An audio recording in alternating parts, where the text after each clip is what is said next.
This is Porch Lore, and I'm your host, Devin. This is the tale of the Versailles time slip.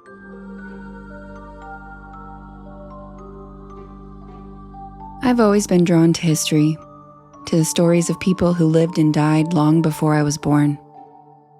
But I never imagined I would become one of those stories. This is the tale of how I was thrust into the heart of one of the most tumultuous periods in human history, the French Revolution. It was a time of opulence and terror, of beauty and bloodshed, and for a brief, horrifying moment, I was there. Now, I've always had a deep, unexplainable connection to France and the French culture, and I'm talking like past life type of connection. Since I was a child, the things that I've always been drawn to always turned out to be French or influenced somehow by French culture. My love for anything French continued into adulthood, and now some might even refer to me as a Francophile, which is someone who loves France and French culture. So, in my 20s, my boyfriend at the time surprised me for my birthday and flew me to France. We were going to spend one day in Paris and then continue on to Carcassonne to stay with one of my best friends, Katie, for the rest of the week. However, I got food poisoning our one and only night in Paris. So sadly, I didn't really get the immersive Parisian experience that I had always hoped for. But I did still have one of the most amazing times of my life in beautiful Carcassonne, France, and the medieval fortified city. So, fast forward about a decade. Time had passed, my life had changed dramatically, but I had still always wanted to return to Paris someday.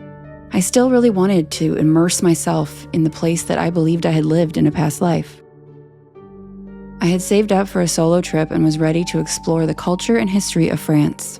While visiting the Palace of Versailles, I was wandering through its grand halls and gilded chambers, marveling at the sheer extravagance of it all. The Hall of Mirrors was particularly breathtaking, its crystal chandeliers casting rainbows of light across the polished floors. As I stood there, I noticed a small, ornate clock on a side table. It was unlike anything I had ever seen. Its face adorned with delicate engravings of roses and fleurs-de-lis. Curious, I reached out to touch it. The moment my fingers brushed the clock, the world around me seemed to dissolve. The air grew heavy, and a strange electric hum filled my ears. I felt a sensation like falling, though my feet never left the ground. When the world came back into focus, I was no longer in the modern tourist-filled palace. The air was thick with the scent of perfume and candle wax, and the sound of laughter and music echoed through the halls. I was in Versailles, but not the Versailles I knew. It was the Versailles of 1789. The palace was alive with activity. Nobles in powdered wigs and silk gowns strolled through the halls, their voices sharp with gossip and intrigue. Servants scurried past, their arms laden with trays of food and wine. The opulence was overwhelming, but beneath the surface, I could sense a tension and a simmering unease. The people whispered of bread shortages, of unrest in Paris, and a king and queen who seemed oblivious to the suffering of their people. I looked down at myself and realized that my modern clothes had been replaced by a gown of pale blue silk, my hair piled high in an elaborate style. I had become one of them. Panic surged through me. How long would I be here? How would I survive in a world where I didn't belong? As I stood there trying to gather my thoughts in a panic, a man approached me. He was tall and handsome with piercing blue eyes and a confident stride. He wore the uniform of a royal guard, his sword gleaming at his side. "Mademoiselle," he said, bowing slightly, "you seem lost. May I be of assistance?" I hesitated, then nodded. I think I took a wrong turn." He smiled, offering me his arm. "Allow me to escort you. These halls can be quite confusing." As we walked, he introduced himself as Captain Laurent de Montreal, a member of the King's Guard.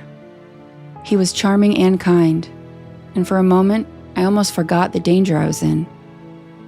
But then we passed a window, and I saw the crowds gathered outside the palace gates.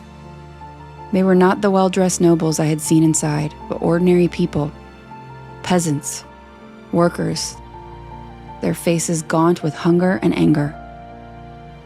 They shouted for bread, for justice, for the heads of the king and the queen. Laurent noticed my expression and sighed. "Pay them no mind, mademoiselle.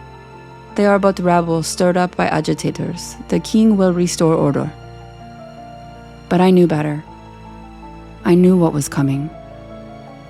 The storming of the Bastille, the reign of terror, the guillotine. And I knew that I was trapped in the middle of it. Over the next few days, I tried to blend in, to learn what I could.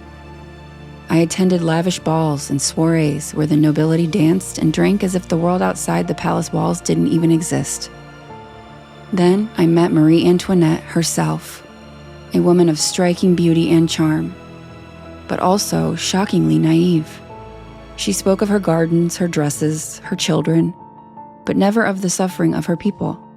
I wanted to scream at her, to warn her of what was coming, but I knew it would do no good. History could not be changed. The tension in the palace grew with each passing day. The whispers of revolution grew louder, and even the nobles began to feel the fear that had long gripped the common people. One night, as I stood on a balcony overlooking the gardens, Laurent found me. His face was grim. "You should leave," he said. "It's not safe here anymore." "I can't," I replied, my voice trembling. I don't belong here." He looked at me strangely, as if he sensed the truth in my words. But before he could respond, the sound of shouting reached our ears. We turned to see a mob of people storming the palace gates, their torches lighting up the night. The revolution had begun. Chaos erupted. The nobles fled in all directions, in their fine clothes and powdered wigs. All the wealth in the world couldn't protect them from this long overdue justice. I ran with Laurent through the maze of halls, my heart pounding in my chest. The air was thick with smoke and the metallic smell of blood. The sound of gunfire echoed through the palace. I didn't know where we were going, only that I had to escape. But it was too late. The mob was everywhere, their faces twisted with rage. They dragged nobles from their hiding places, their cries for undeserved mercy falling on deaf ears. I saw Marie Antoinette being led away, her face pale with fear. And then, as Laurent and I tried to slip through a side door, we were caught. The mob surrounded us, their eyes blazing with hatred. Laurent drew his sword, but it was no use. There were too many of them. As they closed in, Laurent stood in front of me and pressed his back up against me to shield me from the crowd. And in that moment, I could feel his heartbeat. It was racing. I could feel his fear. As the crowd grabbed him, I struggled to hold on to his arm, but it was no use, and they dragged Laurent away. The last thing I saw was Laurent's face, filled with despair as the angry, starving mob closed in around him. And then I felt that familiar hum in the air. The world seemed to tilt, and I was falling again. When I opened my eyes, I was back in the modern Palace of Versailles, my hand still touching the ornate clock. The halls were quiet, the tourist oblivious to the horrors I had just witnessed. I never told anyone what happened. How could I? But sometimes when I close my eyes, I can still see the faces of Laurent, Marie Antoinette, the panicked nobility running through the dark back hallways, and the desperate faces of the hungry mob. Now, seen as these larger-than-life characters in the fantastical stories of our collective history, they were once real people, with real emotions, real fears, and real heartbeats. Just like us. They were still just real people, lost somewhere in time. I still wonder if what I experienced was real, or if it was just some weird daydream caused by the excitement of finally standing in Versailles. I can't really explain it. But either way, next time you're somewhere of historical importance, please be careful what you touch.